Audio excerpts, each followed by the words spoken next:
सुधा जी सुबह पूजा करने जा रही थी। पूजा की तैयारी न देखकर वह गुस्से से तमतमा गई और बोलने लगी कि बहू भूल मत, तुझे खरीद कर लाया गया है। इस घर की बहू बनाने के लिए अच्छी खासी कीमत दी है हमने तेरे मायके वालों को। अब जो हम कहेंगे वही तुझे करना पड़ेगा। और खबरदार, जो अपनी जबान चलाई तो।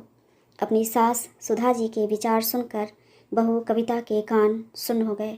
भला उसे कब खरीद कर लाया गया और ऐसी कौन सी कीमत दे दी उसके मायके वालों को इन्होंने, जो वो इतना गर्व के साथ गिना रही हैं। उसने पलटकर अपने पति संजीव की तरफ देखा, पर संजीव तो अपनी नज़रें मोबाइल में गड़ाए चुपचाप बैठा हुआ था। पर सुधा जी का बोलना बदस्तूर जारी था। अरे, उसकी तरफ क्या देख रही है? इधर मेरी तरफ देख, मुझसे बातें कर। कविता ने सुधा जी की तरफ देखा तो सुधा जी बोली, अरे तेरे पिता की तो हैसियत भी नहीं थी तेरी शादी करने की। वो तो हम लोग थे जिसने शादी का पूरा खर्चा उठाया। अरे, बेटियों को लोग दहेज देकर विदा करते हैं, पर तेरे पिता ने शादी का हर खर्चा हमसे करवा दिया।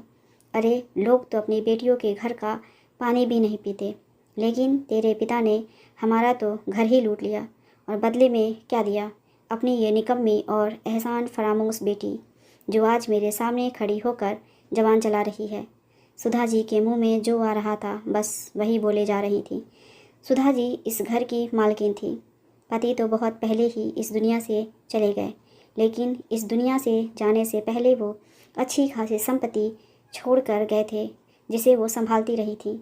घर बाहर सब वही देखती थी, जिसका उन्हें बड़ा गुरूर था। एक ही बेटा था संजीव। ज़्यादा लाड प्यार ने उसे बिगाड़ दिया था। ना उसने अपनी पढ़ाई ढंग से की और ना ही कभी काम धंधे में उसका ध्यान लगा। एक तो 10वीं फेल और ऊपर से दिन भर अपने आवारा दोस्तों के साथ बस इधर उधर घूमता रहता था। इसलिए अब उसकी शादी नहीं हो पा रही थी। जो लोग उसे अच्छे से जानते थे वो लोग तो अपनी बेटी देने को तैयार नहीं होते, और जो लोग शादी करने को तैयार भी होते तो उन तक भी उनके निकम्मेपन की बात पहुंच ही जाती। कहीं भी उसकी शादी नहीं हो पा रही थी। आखिर संपत्ति कितनी ही क्यों ना हो, जब लड़का ही ना कमाए तो भला कौन अपनी बेटी देगा? और फिर उसकी आवारागर्दी। आखिर ऐसे में संपत्ति कितने दिन रहेगी?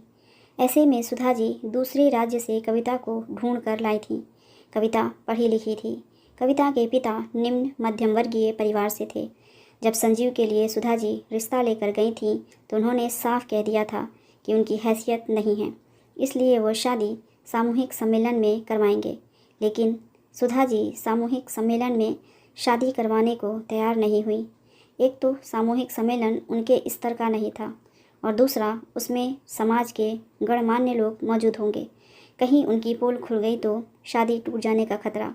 वो ऐसा हरगिज़ नहीं चाहती थी। बड़ी मुश्किल से उन्होंने यह रिश्ता तय किया था अपने निकम्मे और आवारा बेटे के लिए। आखिरकार उन्होंने कविता के पिता को समझाया, देखिए समधी जी, आप फिक्र मत कीजिए, शादी का सारा खर्च हम उठाएंगे। मेरा एक ही बेटा है और उसके लिए मुझे आपकी बेटी पसंद आ चुकी है। आपको जो देना है अपनी बेटी को दीजिए, पर मेरे भी अपने बेटे की शादी को लेकर अरमान हैं, वो मुझे पूरे करने दीजिए। आखिर समाज में जब से लड़कियों का अनुपात कम हुआ है तब से यह नई प्रथा चल पड़ी है, जहाँ लड़के वाले लड़की पसंद आ जाने पर शादी का पूरा खर्चा उठाते हैं, क्योंकि अच्छी लड़कियाँ मिलना मुश्किल हो रहा है। यही सोचकर कविता के पिता ने हाँ कर दी। उसके पिता ने सोचा, इतना धन दौलत है, मेरी बेटी सुखी रहेगी। कविता के पिता के हाँ करते ही सुधा जी काफ़ी धूमधाम से अपने बेटे की शादी करवाकर कविता को घर में बहू बनाकर ले आईं। कविता के पिता से जितना बन पड़ा उन्होंने अपनी बेटी को दिया, लेकिन आज सुधा जी शादी का पूरा खर्चा उठाने का मतलब बहू खरीदना समझ रही हैं, तो ये तो गलत था। उन्हें लगता था कि वो कविता की शादी का सारा खर्चा उठाकर उसे लेकर आई हैं, तो कविता सिर झुकाकर उनकी हर बात मानेगी। खैर, कविता उनकी बात सिर झुकाकर मानती भी थी, लेकिन आज एक जरा सी बात पर सुधा जी ने ये सब सुना दिया। दरअसल सुधा जी सुबह पूजा पाठ करती थी, जिसकी तैयारी कविता करती थी। वो तैयारी करने जा ही रही थी कि उसके पापा का फ़ोन आ गया। उसने मुश्किल से 1 मिनट ही बात की थी कि सुधा जी गुस्सा हो गईं। बहू, अब क्या इन लोगों से बात करती है, छोड़ उन लोगों को, और यहाँ ससुराल में मन लगा। अब तेरी सारी जिम्मेदारी और फ़र्ज हमारे लिए हैं। तुझे पता है ना कि मुझे सुबह जल्दी पूजा करने की आदत है। मम्मी जी, कैसी बात कर रही हैं आप? वो मेरे पिता हैं, ऐसे कैसे छोड़ दूँ?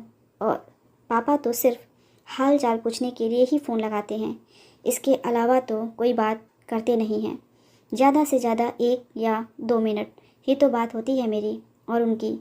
बस सुधा जी ने इसी बात को दिल पर ले लिया कि कविता ने पलटकर उन्हें जवाब दे दिया, और उसी के बदले उन्होंने कविता से इतनी बड़ी बात कह दी। पर कविता से बर्दाश्त नहीं हुआ। उसने पलटकर जवाब दिया, माफ़ करना मम्मी जी, पर आप मुझे खरीद कर नहीं लाई हैं। बाकायदा अपने बेटे से शादी कराकर बहू बनाकर इस घर में लेकर आई हैं। हमने तो नहीं कहा था आपसे शादी का पूरा खर्चा करने के लिए। हम तो सामूहिक सम्मेलन में भी शादी करने को तैयार थे, क्योंकि हम अपनी स्थिति बहुत अच्छे से जानते थे। पर आपने तो अपनी इज्जत के कारण इतना खर्चा किया था और अब उसे कुछ और ही नाम दे रही हैं। कविता की बात सुनकर सुधा जी तमतमा गईं। ये देखो, इस गरीब घर की लड़की को खाने को ज़्यादा मिल गया तो सिर पर चढ़कर नाच रही है, एहसान फरामोश कहीं की। अरे, तुझे ऐशो आराम की ज़िंदगी दे दी, नहीं तो किसी गरीब घर में पड़ी होती। हमारा एहसान मानने की जगह हमारे ही सिर चढ़कर नाच रही है। मम्मी जी, मुझ गरीब घर की लड़की को बहू बनाकर आपने भी कोई एहसान नहीं किया है, और मुझसे बेहतर आप जानती हैं कि मैं आपकी बहू कैसे बनी। अपने परिवार की कमियों को ढकने के लिए आप मुझे बहू बनाकर लेकर आईं, वरना यहाँ तो आपको बहू मिल भी नहीं रही थी। कविता की बात सुनकर सुधा जी संजीव से बोली, देख, तेरे कारण मुझे क्या क्या सुनना पड़ रहा है। अगर तू ही ठीक से पढ़ लिख लेता और ढंग का काम करता तो कम से कम ऐसी बहू मेरे पल्ले तो नहीं पड़ती। अभी भी तो कमाने जाने लगा है, शादी से पहले ही कमाने लग जाता तो इतना सुनना तो नहीं पड़ता। मम्मी, अपनी गलती का ठिकरा मुझ पर मत फोड़ो।